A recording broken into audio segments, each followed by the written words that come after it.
Hey folks, Landstryder here, and welcome to episode 19 in my Utopia Resurrection series. This pack's available on the Feed the Beast launcher, and if you watched my intro from the last episode and you were confused and you wondered where episode 18 went, that's because I misspoke.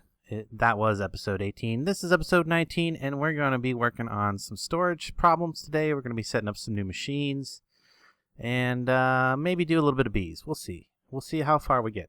So you can see behind me, I've got banks of barrels set up on different subnets. And each subnet is a different color. That way these cables will not connect. These will not cross over. I'm using the little quartz fibers in order to transmit power from one network to the next. And I'm getting ready to reroute some cables here. I don't have quite all of these connected up yet, so I need some more storage buses, right? And you may look, and when I look in these storage buses, there's a priority setting up here. What I've done is I've given these priority 10, so that's a little bit more higher priority than the drives upstairs. And since this is a interface and storage bus, it will attempt to store it in that subnet first, as long as something else doesn't have a priority higher. So I want to do that with every one of these new subnets that I'm about to set up. Give them a priority of 10, just to make sure that it attempts to store in these barrels before it would attempt to put it into a drive upstairs. And this is because the reason I went with and got and did all these barrels and subnets, for one, it just looks cool. I like messing with these subnets. They're really fun. So what I'm going to be doing is I'm going to be using 8 channels off of the 32 that are coming down through from the one side of my controller up there. I'm going to be using 8 channels, and then I'm going to be using these subnets to expand that and control. Let's see, was it 8 times 7 would be 48? No. 52 barrels. There we go. Is that right? No, 56. There. I can do math. 56 barrels in total off of 8 channels. So I think that's a pretty good deal. Pretty good deal for what they do. It does draw power out of the main system to operate, but it's not too terrible, I don't think. So let's go ahead and connect. Well, one of the things I need to do is I currently have these ones that are connected to this subnet over here and to that cable, and you can see that right here I'm using up 7 out of the 8 channels already on that. I want to actually free some channels up on this because this is also a cable that comes over here to where I've automated the blast furnace upstairs. So this interface is connected to the blast furnace input bus. I think that's what it's called. Yes. Yeah, bus. The hatch is for fluids. The bus is for items. I don't know if we've had that conversation or not, but it is an important distinction. So to get items in and out of your multi-block, it's a bus. To get fluids in and out of your multi-block, it's a hatch. So there we go. So anyway, and then this transfer node is connected to the output hatch, and it puts things right back into that interface after it's done cooking. So I've only taught it how to make silicon ingots, but I can teach it how to make stainless steel and all the other high-level alloys and stuff that are required for the top-tier machines that we're going to be continuing to build. Suppose while I'm talking about top-tier machines and stuff, I wanted to point out that we went ahead and put together a special. These 2 electrolyzers do nothing except make silicon. That's all they do. This interface keeps sand in it. It also serves as the return point for the silicon. The first electrolyzer just turns the sand into silicon dioxide, pushes it over into the advanced electrolyzer. This electrolyzer, which breaks down that silicon dioxide into silicon and oxygen, which oxygen gets vented into the void pipe below, so we're not saving that because it would just be tons and tons of oxygen. Don't need it. Don't need it. We've got barrels, or we've got drums of that stuff sitting around in the ME system already. Don't use it very much. And this level emitter determines whether or not we have at least 60 silicon at any given time. And if it doesn't have 60 silicon, it turns off. And this transfer node then goes ahead and activates, because when you feed a redstone signal to a transfer node, it shuts down. So right now, it's shut off because we have at least 60 silicon in the system. Power is coming from over there, coming from down there into, of course, the HV transformer to the HV transformer. Basically, the IC2 HV to the GregTech HV. I'm pretty sure I've gone over this like 20 times now. Well, not quite, because it's only episode 19, so I probably could have only gone over about 9 times. But anyway, now these right here are automated ore processing. So we've gone and set up. Now right now I got it shut off. We don't have any of these ores. This little train of machines can take quite a bit of power. And if I'm using the lab or doing anything else, especially if I'm running the blast furnace, it will overtax the system and then eventually drain down the IC2s. It takes quite a long time. Whoop. Don't want to be that close to the nuclear reactor. Not a good idea. It takes quite a long time, but it will tax the system if there's other things running. It can run by itself, and the reactor can keep up. But these are all 512 machines, and you will notice that this maciator on this end is connected to that transformer, while these 3 machines are connected to this transformer. That is because one of these machines takes 2 amps. I think it's the thermal centrifuge. Takes 2 amps.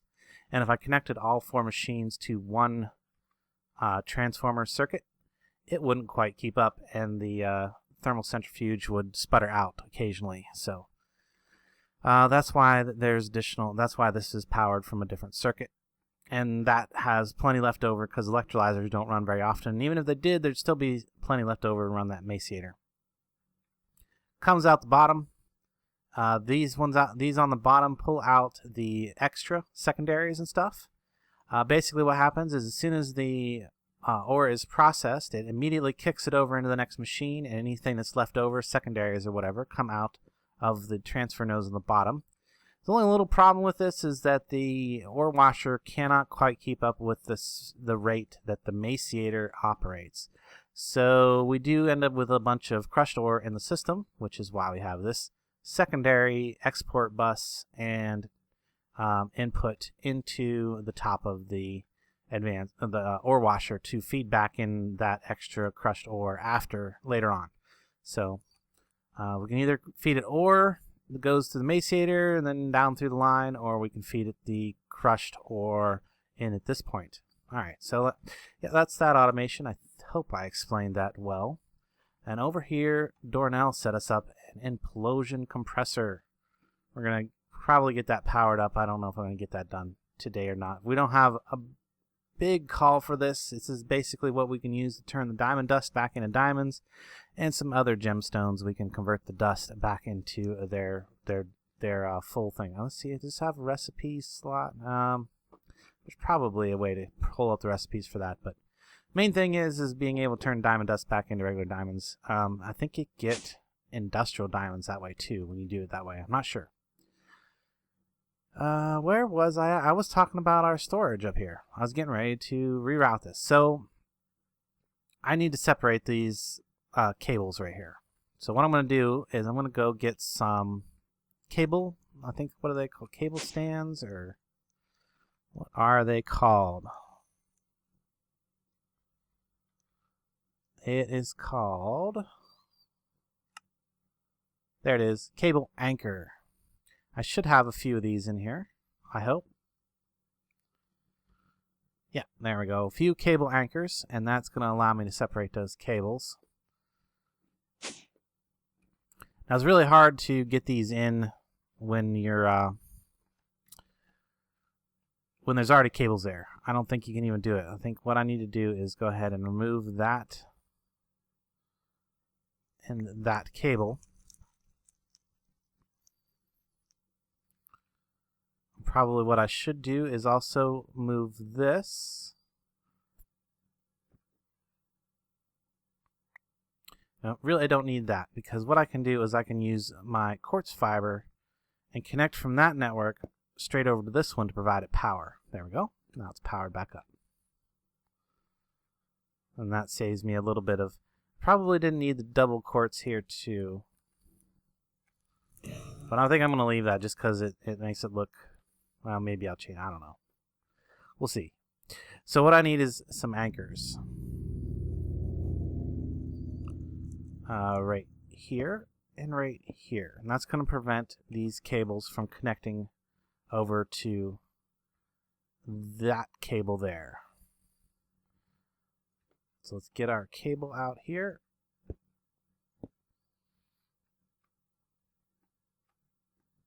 Get that one connected up. Now we can connect all these new subnets. Whoa, that one went way off someplace where I didn't want it to go. There we go. Okay. Need that back. And finally I need one right there. There we go. Looking pretty good. I think that looks pretty good. Yep. I think we're all good. Now, this cable over here is not powered yet. It's not connected to the system. So what I need to do is come off of my 32 channel cable that's coming down through the floor right here. I'll come off of this side of it. I like to have that that smart cable right where the connection happens, so I can kind of monitor how many channels I'm using up. I'll come over this way a little bit, and I think I'm going to just come from, well, I want to go up, not, there we go. Probably can only go up one because I need to go underneath that power conduit, power pipe. And we'll just come straight over here.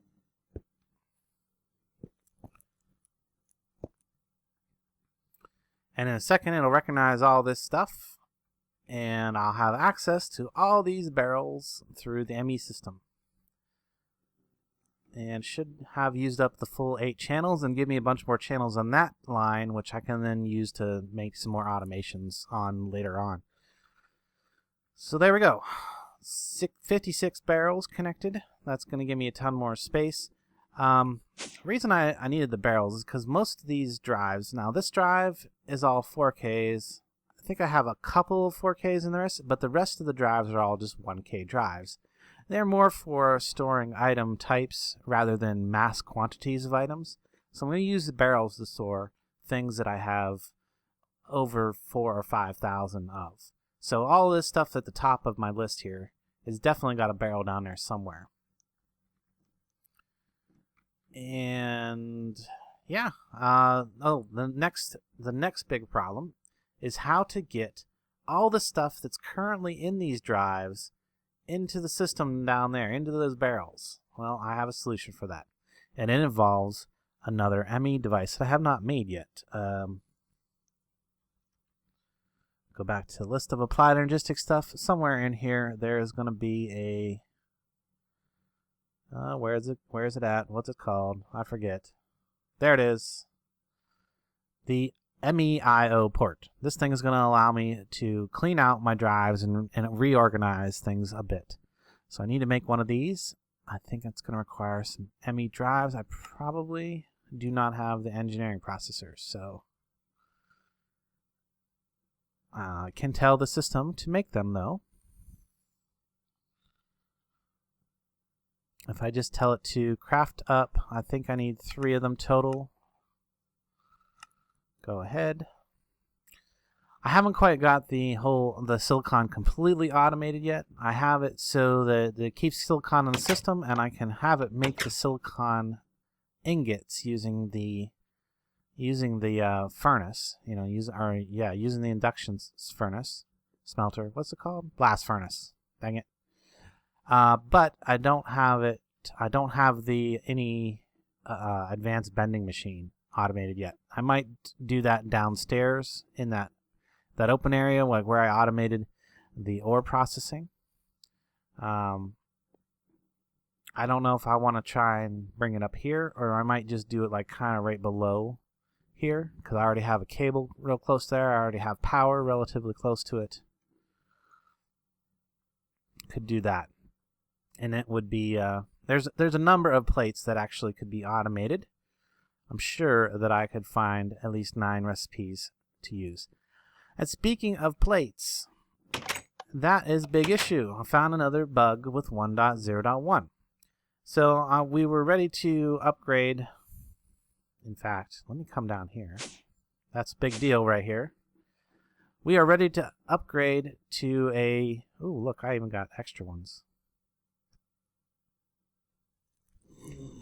What am I trying to say? Oh, the 64X Ender generator, right? We're like, I'm ready to do it. We just need 3 more generators. Darnell was all set to make those for me, and so that I could do it on camera. You know, smelled up my septuple, or what is it, octuple compressed cobblestone.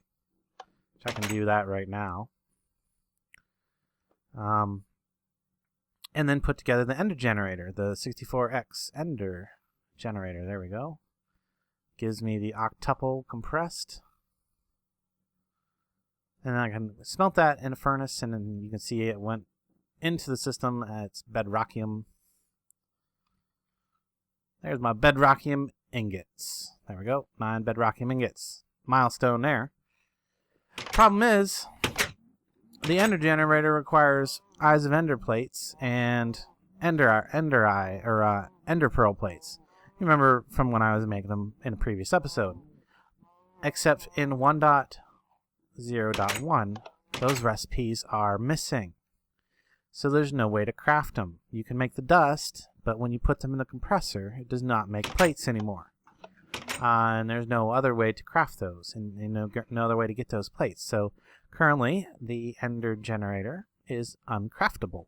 So I can't make the other 3 8Xs that I needed for to craft the 64X. So yeah, we're kind of stuck there until the update. So I got the bedrockium though. We're ready to go.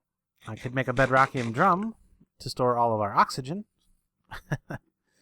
Not sure what else we would need a bunch of fluid of. Maybe oil or something. But if we ended up going back to that kind of a system, but I don't think we're gonna do that. So let me get my I/O port crafted now. Oh wait, processor. There we go, engineering processor. I need 2. Oops, what am I missing? I/O port. Oh, regular glass cable. I don't really keep a lot of just the regular cable around because I like to use the covered cable. Just it reduces visual graphics lag for some people. It doesn't bother me too much. But you know, I figure with the amount of cable that we're going to be having run through this base, and people coming and going, I wanted it to be as friendly as possible to everybody. So I'm using the covered cable so that it doesn't show that animation and potentially lag people out. So hopefully it won't take too long. If it has to make crystals, it could take a few minutes. So let's talk about some bee stuff while I wait. We'll go around to the other crafting terminal because there's some seriously good Gendustry bee stuff that I want to talk about, which is these things right here: the Industrial Grafter and the Scooperator MX200 Turbo. We want to get one of each of these because we're going to be needing them later on in our, because we got to go out and find some more bees. We don't have nearly enough pristine stock to do everything that I think that we're going to want to do in the long run. And I still have to go find some rocky bees, and I have to go spawn a new chunk of the world someplace, go way, way off in a distance that I don't think, or in a direction I don't think that anybody else has gone, and then dig around in the dirt or in the rock long enough to find a rocky bee. So I need at least one of those.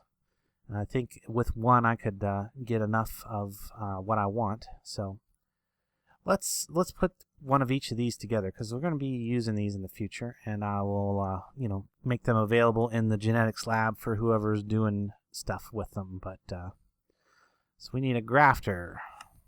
Do that, yes.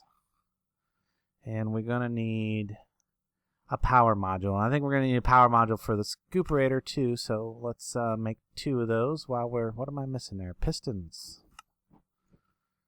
3. Oh, give me some wood.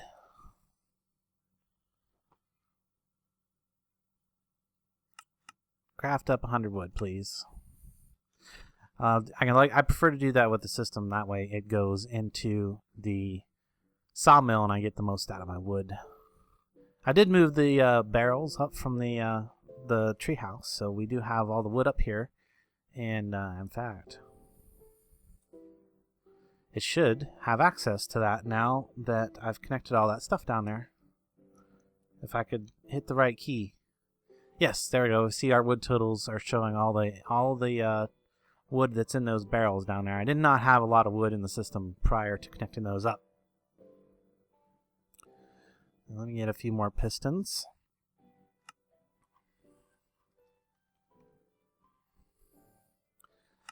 Back to crafting this up. I apologize for being all over the place, but while I'm waiting for the system to craft other things, I may as well get other stuff done. And of course, ran out of bronze gears, and I want the iron. Is iron on the top of the list? Yeah, it's close. 4 of those.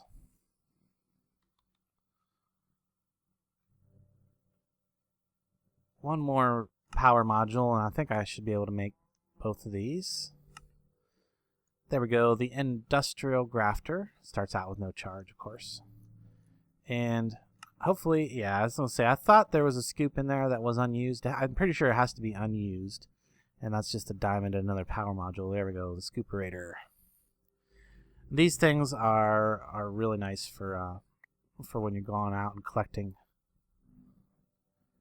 Oh, why does this one suddenly say it's charged? It might be charging up off of my suit. It might be. Not sure. Anyway, bees. I haven't done any more breeding yet. I've completely backed up this filing cabinet. It is like completely full. Like if I take any combs out of there, there's like hundreds or maybe thousands of combs in there. They're working quite well, I should say. I'm done with this stuff, I believe. And I can put a few of these other things away. Should point out, and you might have noticed I have speed regeneration over here. So let's go take a look at what's doing that. And you can't really see it except if you go outside of the station. So I have this little hole over here I keep for being able to get up and out of the station. We can see we've put a beacon on top of every one of the personal labs. And this is interesting because we didn't intend for this to be the exact right dimensions, but this beacon reaches exactly to the center of the main dome. So the same with all 4 beacons, they all reach exactly to the center of the dome. So with the 4 beacons, we have everything completely covered. We have regeneration and speed throughout the entire base. So no matter where we're at, we are regenerating health, and we have a speed bonus for moving around. Speed. So, okay, this should have been done a long time ago, making those cables. Let's check it out. Yeah. And there's my second drive. Now back to making my I/O port,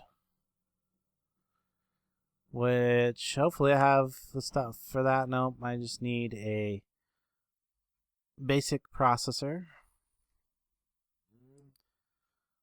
Process. There we go. Give me one of those. I should have all the materials for that. That shouldn't take too long. Just a few seconds for that to be processed. And as soon as that's done, we can start cleaning up the system here. I'm probably just going to put this someplace temporary, close to the core here. There it is. There we go. I/O port. Oh, I got an achievement. Storage cell shuffle. And that is pretty much exactly what I'm about to do with this. So I'm just going to put it right there for now. Does it connect? Yes, it does. We're good. Hopefully. So how this works is right now it is set to transfer. And so if I put a cell over here, it will transfer all of the stuff out of the cell and put it into the ME system. You can also reverse that process by taking all the stuff out of your ME system and putting it into a cell, or attempting to. This also accepts some upgrades. I'm not sure which ones. Move to the output when empty. So when it empties out, it's going to put the cell over here. So let's start with all these guys. Basically, what I'm going to do, pull these all out temporarily. I just want to get these all empty. These are the 4X ones. And it's going to basically just shuffle everything into the 1K drives unless it has a place that it can put it in a barrel. You can see that I've already overloaded a bunch of these drives over here. These ones are going to end up getting loaded up. These ones are loaded. Wow. And that didn't take long. So pull out these empties. There's 3 more here. And basically, I just really would just want to get these emptied out. And I'm going to put these back in now that they are, and they'll start accepting the stuff from the other drives. Basically, I'm just trying to force the stuff that goes in the barrels over into the barrels. Sadly, I forgot a step in this process. One of the things I needed to do was to upgrade all these barrels so that they would be able to accept the maximum number of items. Basically, I wanted to upgrade every one of these to iron level, and give them the either. Some of them get void augmentations. Some of them would possibly get void augmentations. Like the bone one would definitely get a void augmentation. Arrows and the zombie flesh, that would all get a void augmentation. But things like the redstone, it gets two augmentations to increase the amount of volume that it can hold, etc. Like all the wood ones would probably get volume augmentations. They wouldn't get void augmentations, except for maybe the rubber wood. Rubber, basically all these need to be augmented, and then I will do this shuffle again. But you get the idea. I've shown you what it is that I needed to do in order to get that sorted out. Now, once I go ahead and sort all these back through, but before I do all the rest of that sorting, I am going to go down there and augment all the barrels. I'm going to do that off camera. But I think, let's see, is there any other major developments?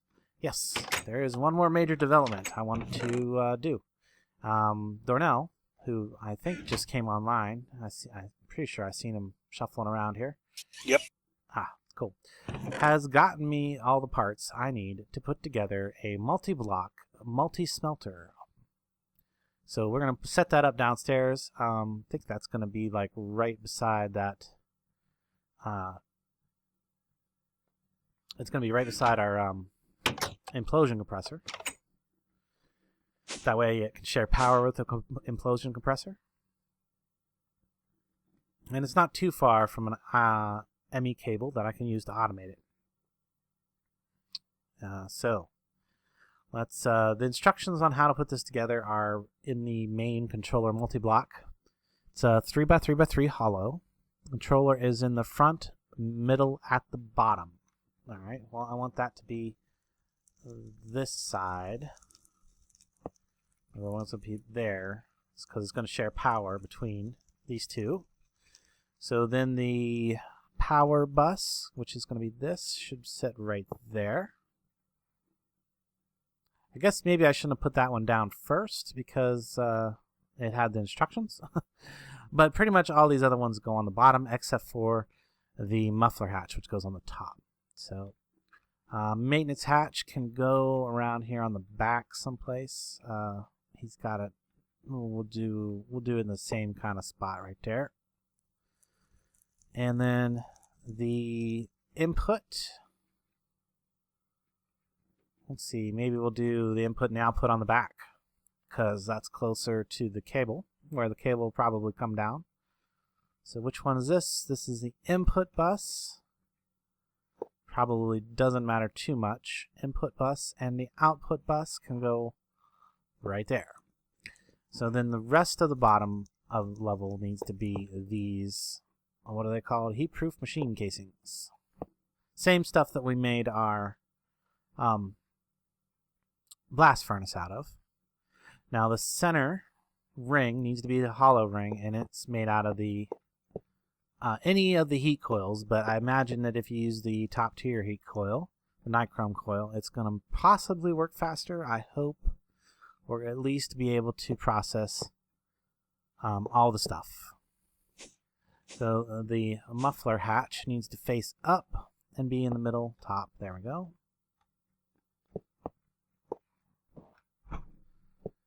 And that should, in just a moment, form into a multi-block if we did it right. Maybe. Come on. Yes? No? Did I do something wrong, Darnell?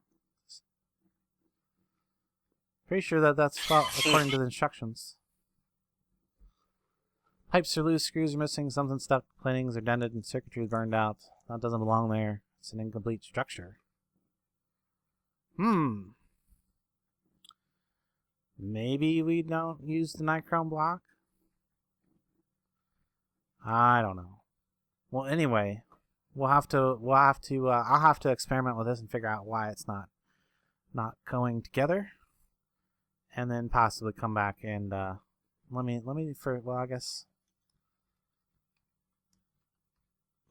just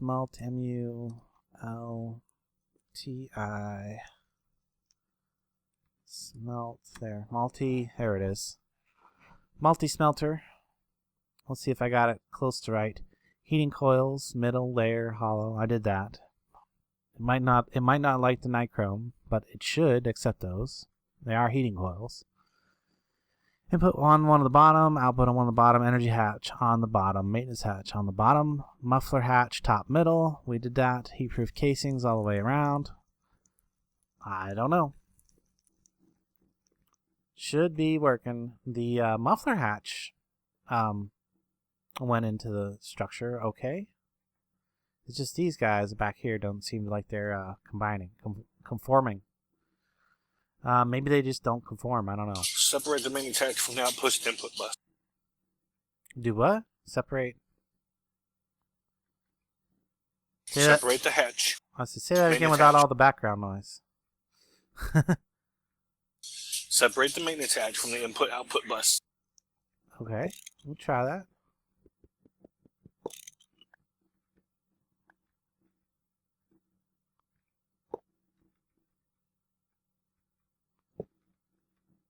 We'll give it a few seconds. Does not seem to want to do it. All right. Well, I think I'm gonna maybe try different coils or something. Heating coils, maybe. I'm sure that this is the way it's supposed to be, but give me your wrench. My wrench.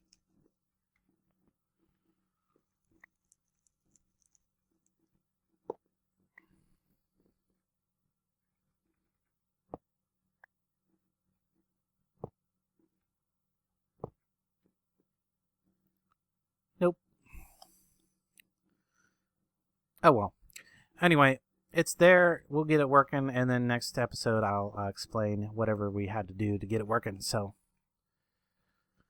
yeah, I think that's about all I can tell you about for now. The only other thing I think I did new was I made the auto chisel and messed around with that a little bit. It's kind of cool. It allows you to automatically chisel blocks. Probably going to use it to set up for some of these because it's good at making these chiseled stone bricks, which we use in order to process steel using the Thaumcraft automation over here. That's new, and made one of these, but we don't have the empowered node thing to power it up, so can't use it yet. This is what you use to enchant your thaumic wands and such. Oh, I suppose there is one last thing I could show off. We've almost got it done. If we go down to the surface, let me take some materials here. Well, actually, I'll just go down to the surface and show it to you. It's like probably 90% done. Oh, wrong direction. Wrong way. All right, let me get down to the surface and I'll show you. One final thing, and then we're going to wrap this up, because I'm going to have to do a bunch of grindy searching for bees and stuff between this episode and next. And just basically a whole bunch of grindy ore processing stuff. So, and then I think maybe next episode we will take a trip to the Twilight Forest. All right, here, yeah. Look at this. Look at that. We got it. It's partially done. We need to still build the main fuel tank for the for it, but the shuttle's all done. Darnell did most of this work. I've just gone back and changed a few of the materials over. Still need to change some more materials. This is snow. This is what I want it to be. And the white stone is what he originally built that with. And then over here we're using red stone, red colored stone for the main tank. And the schematic calls for orange wool, and I'm using orange wool, and then I'm just replacing it with my Thaumic wand as we go. That way I can that's why it looks all funky right now, half built. But yeah, you can get an idea of what it's gonna look like when it's done. It's just a little shuttle, you know, so we can get up to the space station. Eventually, this wooden thing here, this wooden column is going to be replaced. We're going to have a metal scaffold. I think we're going to use that. I think I might want to use that scaffold that I used down by the barrels, by the barrel storage. I don't know if you noticed that. That was one of the new chisel blocks. I'll go look at it again in case you missed it, because I really didn't mention it when I was down there. But I want to use that, I think, to build the metal scaffold that goes beside the station. So yeah, this stuff right here has kind of got a transparent look. It's really cool. I think that'll look perfect. I think that stuff would be perfect for making the whole big structure out of. That's basically, you just go up in an elevator and then walk across, go into the shuttle to come on up here. So yeah, I think that's about it. Yep. I don't think there's anything else new that I've done since last episode. So I'm gonna finish sorting out all the system and upgrade all those barrels to the level that they need to be upgraded to. And until next time, I will catch you later.